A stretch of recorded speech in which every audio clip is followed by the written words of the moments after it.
Oke, Bi, jadi apa nih yang bisa kita diskusikan hari ini? Kamu ada pertanyaan apa?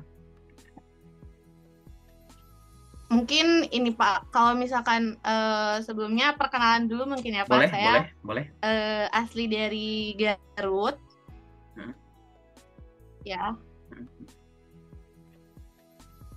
Saya asli dari Garut Bapak, jurusan Teknik Industri, hmm, lulusan Teknik Industri. Jadi saya mencoba untuk mencari peluang di bidang manufaktur gitu. hmm. Terus, terus. Nah, berdasarkan informasi-informasi yang saya terima gitu ya Pak, kayak misalkan di LinkedIn, saya sudah coba di LinkedIn, Jobstreet, kayak gitu.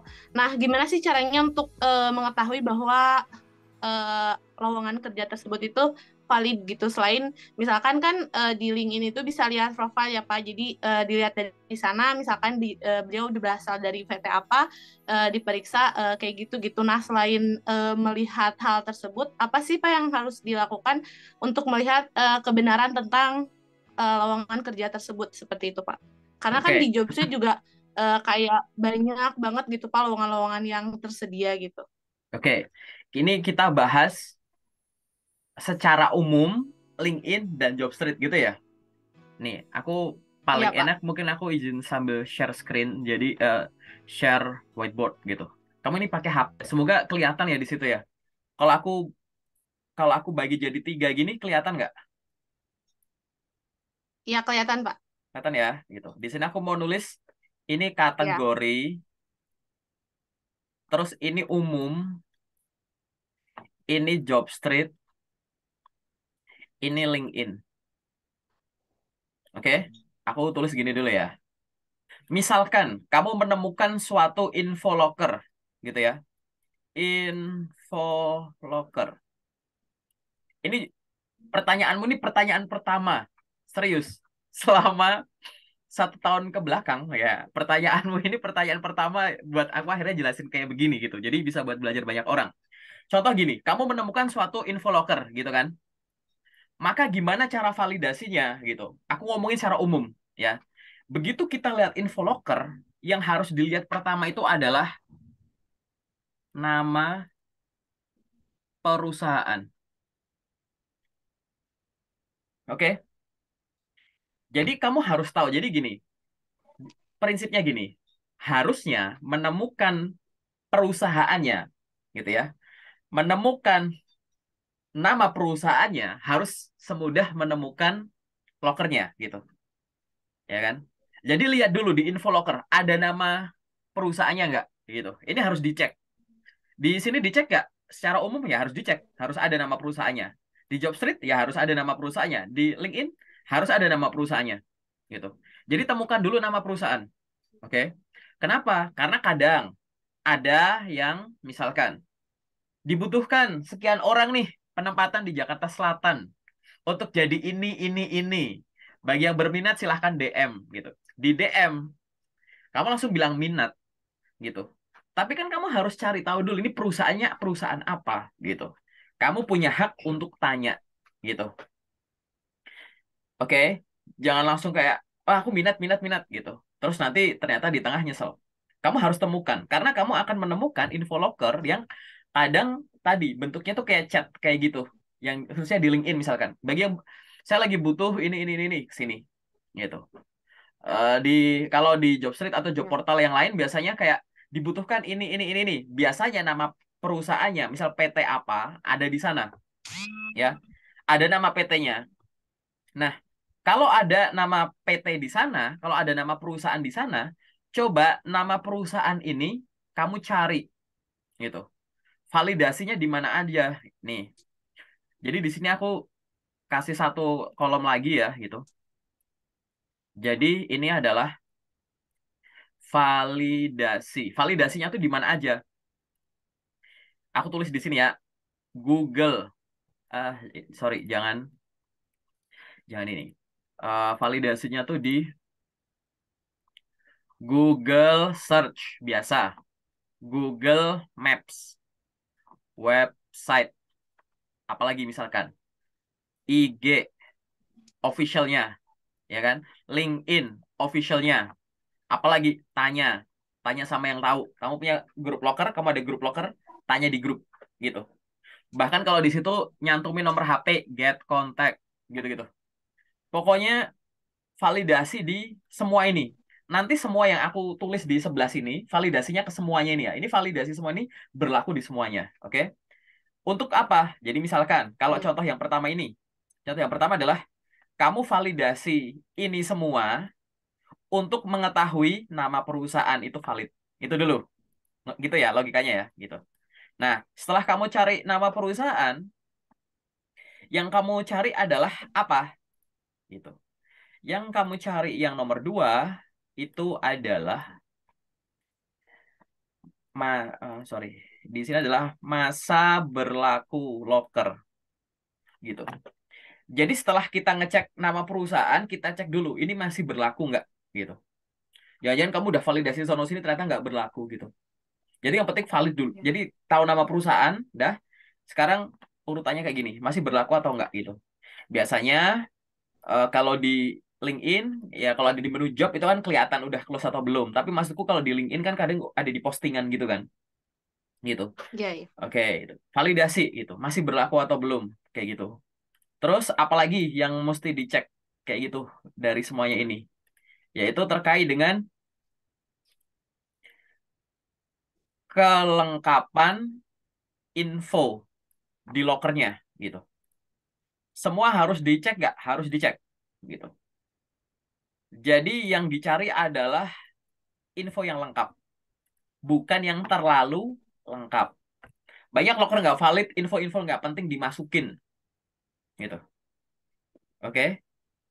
Kelengkapan informasi gitu. Itu kita harus lihat juga kayak gitu. Kelengkapan informasi. Terus yang terakhir ini secara umum ya adalah anomali informasi. Nah, lucu ya. Ini kalau kamu nanya-nanya sama orang lain mungkin jawabannya nggak ini. Tapi kalau bahasaku secara umum ini. Anomali informasi. Maksudnya apa? Aku jelasin dulu nih. Karena jujur ya, tahun 2022 kemarin nggak ada yang nanya perbandingan gini. Jadi ini pertanyaanmu bisa untuk belajar semua orang. Serius. Kayak gitu.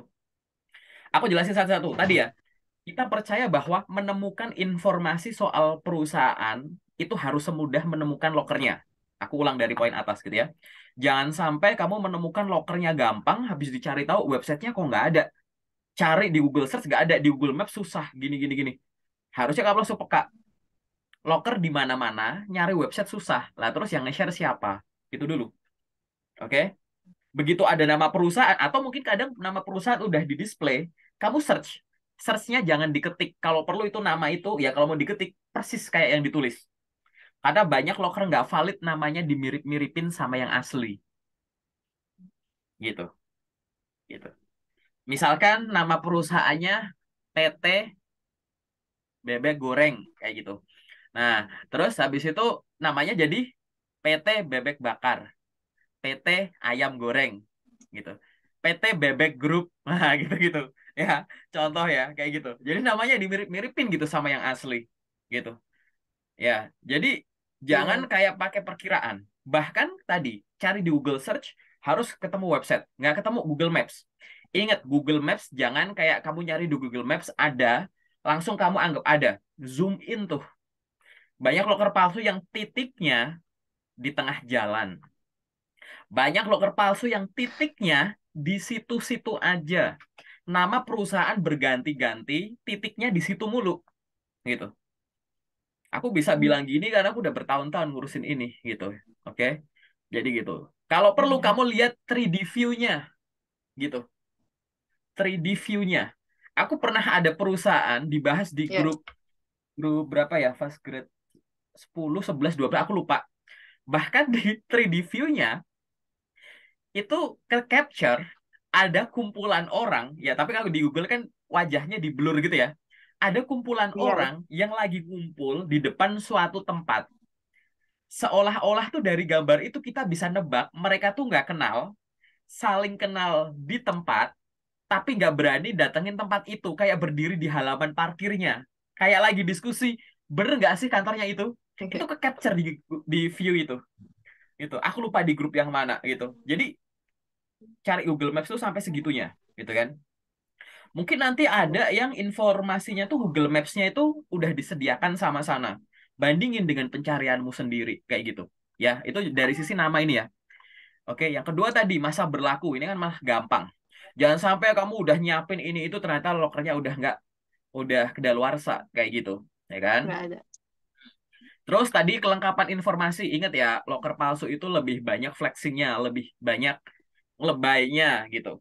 Ya, kelengkapan informasinya tuh kayak dilebih-lebihkan. Yang harusnya nggak dikasih di awal, kasih tahu di awal. Berlebihan banget gitu. Ya. Jadi kelengkapan informasinya terlalu lengkap gitu. Gitu. Jadi kamu harus peka di situ. Terus yang terakhir adalah anomali informasi. Anomali informasi itu gini. Kamu kan sejauh ini udah nyari loker, oke? Udah banyak loker yang kamu lihat, kamu follow up gitu kan.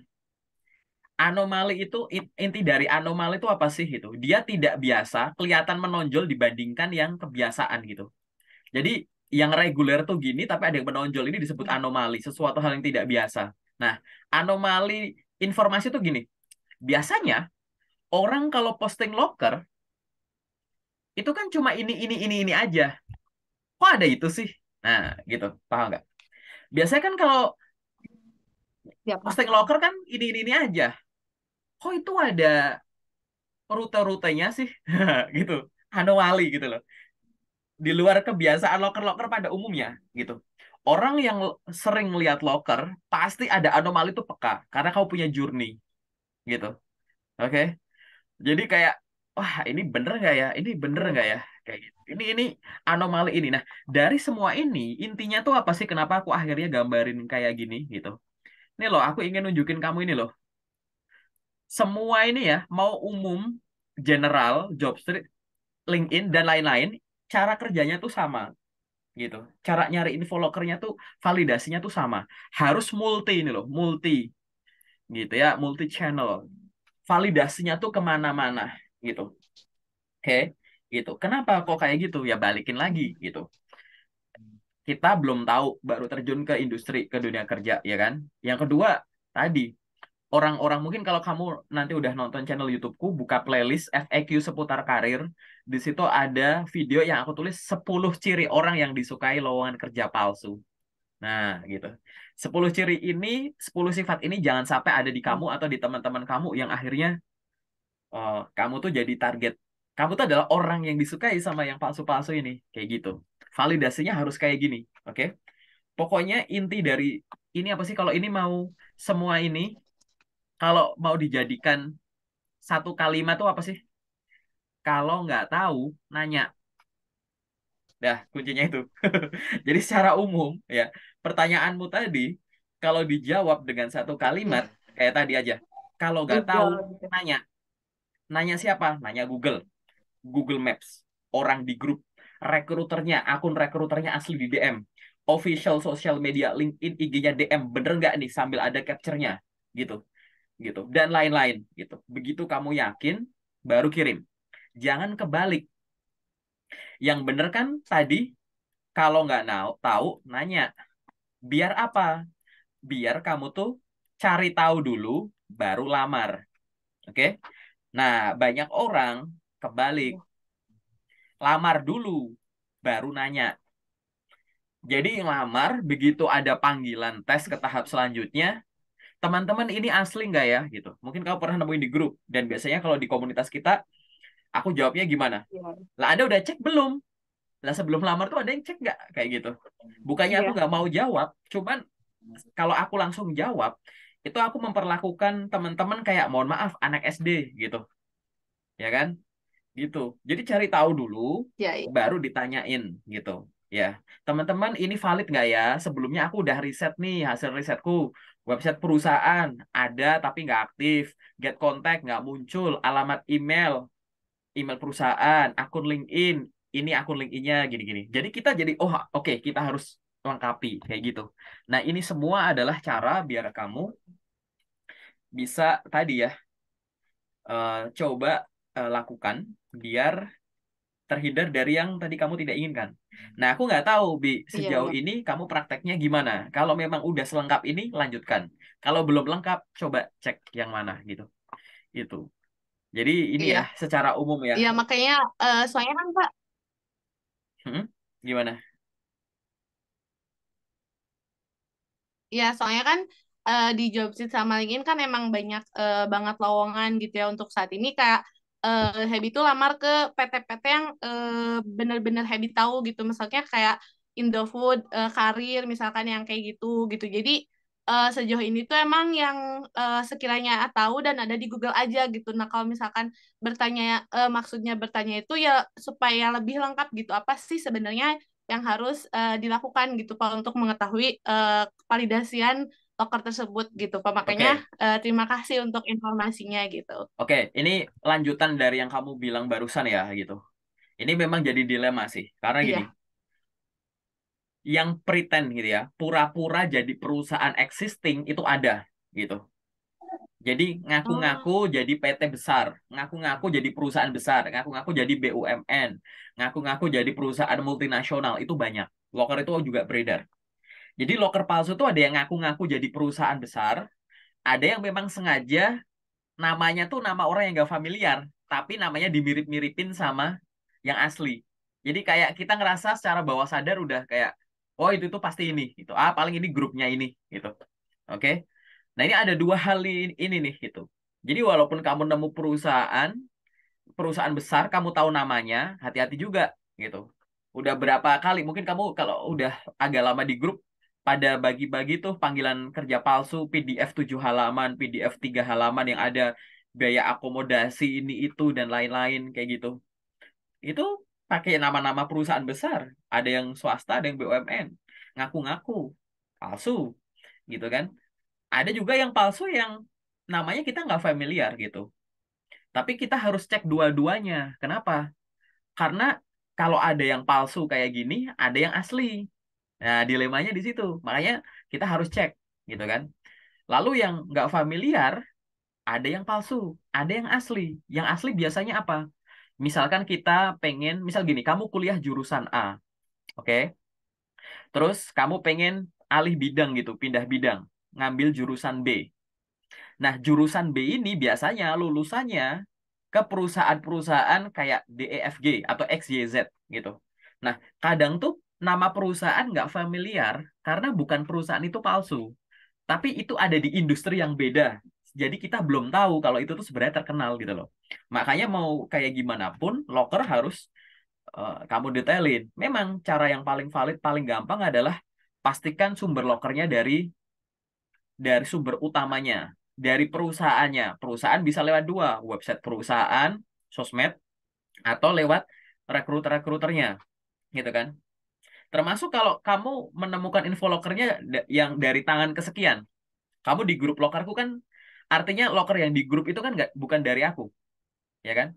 Dari aku dapat dari mana, dari mana, dari mana gitu. Kalau kamu bisa tracking sampai ke ujung, gitu, dan sama, oh berarti ini valid gitu. Nah, untungnya bagi kamu dan teman-teman yang ada di komunitas, loker yang kita share ke grup udah difilter. Jadi kamu nggak perlu ngelakuin itu, gitu. Tapi barangkali kamu ada sumber-sumber loker lain, mungkin ada grup-grup lain di platform lain, di WA, di Telegram, dimanapun, gitu. Ya, kamu harus yakin dulu bahwa beliau-beliaunya udah ngefilter, gitu. Dengan cara uji aja dulu beberapa loker, kayak gitu. Dan karena kita lagi ngomongin Jobstreet dan LinkedIn, di Jobstreet itu kamu bisa ngasih flag. Jadi kalau ada loker aneh, jadi misal kamu habis ngirim lamaran, ternyata masuk ke WA, di WA kamu tahu ini palsu, kamu bisa buka job street-nya lagi, ya ada history kamu ngelamar, buka info lokernya lagi, terus kamu report gitu ibaratnya. Oke, oh bisa ada fasilitas report gitu. Nanti kalau kamu buka job street-mu, di scroll. Jadi ada loker tuh, kamu klik muncul di scroll paling bawah tuh ada report kayak gitu. LinkedIn pun juga sama. Kamu bisa report postingannya, postingan loker palsunya, atau akun yang nge-share yang palsu kayak gitu. Aku lumayan sering nih akun-akun palsu penyebar loker palsu aku report ke LinkedIn dan akhirnya bener-bener dihapus, tapi dengan barang bukti ya kayak gitu. Di capture, dijadiin satu kirim kayak gitu. Nah, itu adalah cara untuk anticipate gitu. Atau sebenarnya cara memperlakukan semua loker sih kalau kamu berasal dari sumber yang kamu belum tahu, kayak gitu, masih nggak yakin. Intinya tadi ya, kalau nggak tahu nanya. Dah, oke. Semoga kejawab ya. Mungkin ada pertanyaan selanjutnya yang kamu masih bingung atau pertanyaan lanjutan apa? Silahkan. Itu di mute punyamu di situ, masih mute. Ya. Ya, mungkin Pak, untuk perihal informasi perusahaan mungkin sudah cukup. Ini paling Pak mau bertanya lagi mengenai Mm-mm. apa ya? Kan kalau misalkan pembuatan CV itu kan kan kita itu bersaing itu bukan cuman sama fresh graduate ya Pak, karena kan saya fresh graduate, tapi juga sama yang berpengalaman gitu. Kadang lihat di LinkedIn gitu ya, misalkan ada yang komen interested gitu, cuman pas dilihat itu lihat profilnya misalkan udah banyak nih pengalaman kerjanya gitu. Nah kalau misalkan gimana sih caranya supaya kita itu percaya diri gitu Pak. Jadi kita tuh yakin sama CV yang kita buat gitu. Jadi apa sih langkah-langkahnya gitu supaya eh, apa yang kita inginkan ya, misalnya kita tuh pengen loker itu gitu, tapi harus bersaing sama yang Oke. Oke, Bi, gimana gimana cara, sorry sorry tadi sinyal error ya gitu. Jadi gimana cara ya. meningkatkan kepedean kamu pada saat kamu ingin melamar pekerjaan di LinkedIn, padahal kalau dilihat satu postingan loker yang komen interested banyak, sekali di kepoin orang yang komen interested adalah orang yang berpengalaman, kayak gitu ya. Iya, iya, Pak. Oke, aku jawab ya. Satu, ada dua hal yang harus kamu catat, kamu ingat gitu. Nggak cuma buat kamu, buat teman-teman yang nonton sampai di sini. Yang pertama, persimpel cara mikir. Dua, dipersimpel cara kerja. Oke, dah. Tugasnya cuma dua itu. Simple banget. Apa yang harus dilakukan? Cuma dua ini. Aku berkali-kali sering ngomong ini. Persimpel cara mikir dan cara kerja. Maksudnya cara mikir tuh gimana? Satu, kamu tuh cukup lakukan porsimu aja. Porsimu tuh apa sih? Lihat loker, sesuai dengan yang diminta, punya kualifikasinya, kualifikasinya ditulis di CV, dilampirin dokumen yang lain yang menguatkan, tinggal kirim. Porsimu tuh di situ. Bener gak? Iya, Gitu. iya. Urusan kamu lolos apa enggak, biar mereka yang mikir. Biar perusahaan yang mikir, itu loh. Jadi, bukan Iya, porsimu iya, Pak. bandingin dengan kandidat yang lain. Itu takut terus kalau kayak gitu. Oke? Itu satu, persimpel cara mikir. Yang kedua, persimpel cara kerja. Persimpel cara kerja itu gimana sih? Bikin CV, kan sebenarnya simpel loh pergerakannya. Bikin CV dan dokumen lain. Temuin lokernya. Lamar. Direkap. Next. Maksudnya next tuh cari loker selanjutnya. Kan itu doang. Siapin dokumen. Temukan lokernya, siapin dokumennya, lamar, habis lamar direkap. Jangan ngandelin rekapan dari masing-masing platform. Jadi kamu punya rekap sendiri. Kalau kamu lihat video yang aku upload di YouTube dan Iya, mungkin beberapa waktu yang lalu, 4 alasan kenapa harus ngerekap, itu gunanya itu. Masing-masing channel ada historinya. Misalkan ada history ngirim lamaran via email di pesan keluar misalkan. Ada history di Jobstreet kalau punya Jobstreet. Di Locker ya udah kamu lamar. Ada history dari LinkedIn. Kamu ngirim lamaran via LinkedIn. Tapi kan itu kan masing-masing. Nah, nanti gimana kalau tiba-tiba kamu dihubungin dadakan lewat telepon, lewat WA gitu, bahwa terima kasih sudah melamar sebagai ini, apakah Anda bersedia untuk mengikuti interview pada hari ini jam sekian? Kamu bingung, ini aku itu ngelamarnya via apa ya? Nah, gitu. Makanya direkap, ya kan? Pergerakannya kan jelas. Temukan siapin dokumennya, CV kan harus kebentuk dulu nih. Siapin dokumen semua tuh, yang di scan-scan, yang jadiin satu apapun itu. Siapin dokumennya, cari lokernya, lamar, rekap, next, move ke loker selanjutnya. Gitu, simple kan? Gitu. Gitu. Bahkan kalau kamu buka LinkedIn buat nyari kerja juga tinggal tadi upload CV-mu, cari lokernya, kalau easy apply tinggal klik, udah pantau aja gitu. Update iya. standby HP, standby email gitu. Jadi cuma dua tadi, persimpel cara mikir dan cara gerak. Dah. Persimpel cara mikir dan cara kerja. Lakukan porsimu aja. Mempertimbangkan siapa yang baik, siapa yang lebih lolos, itu bukan porsinya perusahaan. Jadi nggak usah mikir, kecuali kamu rekruter ya, gitu. Baru kamu mikir ini kandidatnya Iya, siapa, gitu. Oke, tuh, simpel kan? Oke, iya, iya. apalagi nih yang pengen kamu tanyain? Kita diskusi-diskusi aja. Menarik ya, kita lebih banyak bahas soal ini, beragam nih pertanyaanmu, bagus. Untuk awalan tahun 2023 loh aku bilang nih, 2023 pertanyaannya bagus-bagus. Oke, Iya. awal Oke. lagi yang mungkin kamu masih nggak yakin atau pengen didiskusikan. Paling mau tanya lagi paling soal ke CV boleh Pak, tapi maksudnya ya secara umum gitu, nggak secara CV saya pribadi gitu ya. Boleh, boleh. Ya, Gimana tuh? Pak. Gini Pak, kayak kalau misalkan kita di CV itu kan harus ada pengalaman kerja gitu ya. Mm-mm, mm-mm. Betul. Ya, nah kalau misalkan pengalaman kerja saya itu pernah jadi asisten praktikum gitu Pak. Saya ngajar lalu dikasih gaji misalnya. Nah itu masuk ke pengalaman kerja atau bukan ya Pak? Kalau misalkan kayak KP atau magang di perusahaan, itu juga apakah bisa termasuk ke dalam golongan pengalaman kerja atau misalkan itu sebenarnya nggak termasuk gitu? Apa jadi ya apa menurut perusahaan itu ya nggak termasuk pengalaman kerja saya gitu. Nah, apakah kalau misalkan bentuknya magang atau misalkan kerjanya di kampus kayak misalkan jadi asisten praktikum itu apakah bisa dimasukkan ke dalam CV seperti itu, Pak? Oke, menarik ya. Aku sebut dulu ya, yang disebut dengan pengalaman kerja. Satu, kamu kerja kantoran jadi karyawan tetap, jadi karyawan kontrak, karyawan harian, daily worker, kamu freelance, kamu part-time, kamu paid internship, kamu unpaid internship, kamu asisten dosen, kamu entrepreneurship. Itu pengalaman kerja semua. Oke. Jadi jawabannya adalah boleh nggak dimasukin? Boleh, gitu. Karena kamu itu bekerja, gitu. Bahkan untuk orang-orang yang punya pengalaman kerja dan punya pengalaman organisasi, kadang pengalaman organisasinya nggak usah dimasukin, nggak apa-apa, gitu.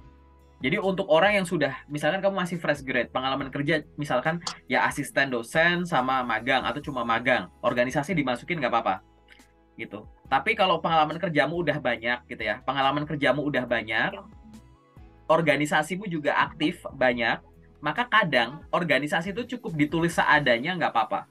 Karena CV-mu harus dijabarkan. Terkait dari nama perusahaannya, periodenya kapan sampai kapan, role-mu sebagai apa, tanggung jawab yang diberikan apa, dan pencapaian kamu selama diberikan tanggung jawab itu apa. Gitu. Kalau di CV ternyata akhirnya penuh nih, nggak bisa dijabarin gara-gara ada organisasi. Organisasi singkirin boleh. Gitu. Untuk case-case yang orang pengalaman kerjanya udah banyak di antara yang tadi aku sebut ya gitu. Kenapa? Karena bekerja itu berorganisasi yang dibayar gitu. Oke. Jadi intinya masuk ya. Gitu. Itu penjelasan Ya, konkretnya ya, tuh. ya. Ya, Menarik terima ya. kasih mungkin Pak. Karena kan nggak pernah pengalaman kerja kayak misalkan kan banyak nih sekarang kayak part time di KFC atau misalkan di perusahaan-perusahaan yang kayak gitu-gitu.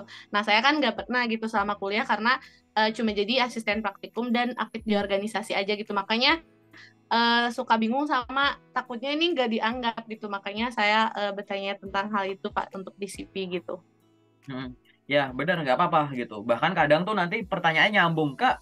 Katanya pengalaman kerja itu Ya, yang dimasukin yang periode panjang aja ya gitu. Periode pendek nggak boleh. Nah, itu kalau kayak gitu repot juga tuh. Ada orang yang ngerasa kayak ya. pengalaman kerja pendek-pendek nggak usah dimasukin gitu. Ya itu konteks, ada konteksnya, tergantung. Lah kalau kamu kerjanya eventnya seminggu doang, kamu jadi SPG misalkan, seminggu. Atau kamu jadi event apa? Jadi bantuan waktu peak season gitu. Waktu kalau belanja waktu Harbolnas, waktu tenaga bantu, waktu atau tenaga pengganti cuti hamil, cuti melahirkan gitu-gitu. Gimana itu pendek-pendek? Atau yang daily worker cuma harian gitu. Berarti itu nggak bisa dimasukin? Ya bisa gitu. Itu biasanya pertanyaanmu ini lanjutnya ke sana tuh. Jadi apa cuma durasi panjang-panjang doang yang boleh dimasukin? Ya enggak. Kita bisa lihat di Ya. dalamnya gitu. Jadi jangan, kenapa aku bilang kayak gini? Nanti intinya jangan sampai salah mikirnya ke sana, nanti langsung tiba-tiba langsung nyimpulin, wah nanti jadi kutu loncat atau gimana gitu ya. Gitu. Jadi kita lihat konteksnya masing-masing dulu sih. Gitu. Jadi jangan jangan takut untuk memasukkan itu karena itu memang gara-gara Ya. aku itu kamu dibayar. Tinggal kamu nulisnya gimana. Yang terakhir, CV itu harus memenuhi 4 unsur dasar. Satu tuh jujur. Jadi semua yang kamu tulis tuh jujur. Oke? Nah, jujur aja itu nggak cukup. Yang nomor 2 itu harus lengkap dan relevan. Jadi informasinya itu lengkap dan relevan dengan loker yang kamu lamar. Oke? Informasinya jujur, lengkap dan relevan, itu juga nggak cukup. Yang ketiga harus menarik. Cara nulisnya tuh menarik, karena kamu sedang menjual kemampuan diri, gitu ya. Karena kamu sedang menjual kemampuan diri, sehingga informasinya harus menarik menuliskannya. Dan yang terakhir adalah update, gitu. Jadi informasinya juga harus yang terupdate, gitu. Itu adalah 4 hal yang harus ada di CV atau yang harus dipertimbangkan pada saat menyusun CV. Gitu ya, Abi ya?